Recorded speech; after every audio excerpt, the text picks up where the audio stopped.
Hi all, once again welcome back to my channel. This video is about day 4 continuation of strokes.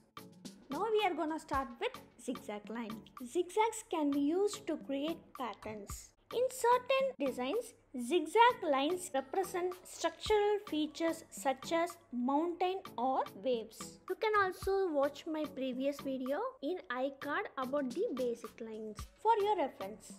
Next we are going to draw dashed line or broken running line. Running lines help outline shapes and structures, giving a clarity to the drawing.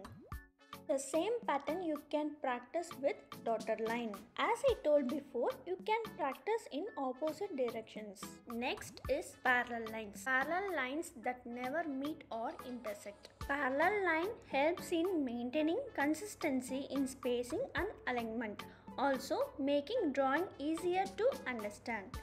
Using parallel lines helps in maintaining accurate proportion and scales in your artwork. In simple terms, parallel lines are lines that never meet and remain equidistant from each other, running in the same direction. Next to the parallel line, we are going to see perpendicular line. Perpendicular lines intersect only once at the right angle in 90 degrees. The perfect example for the perpendicular line is the symbol of addition. And that's it for now.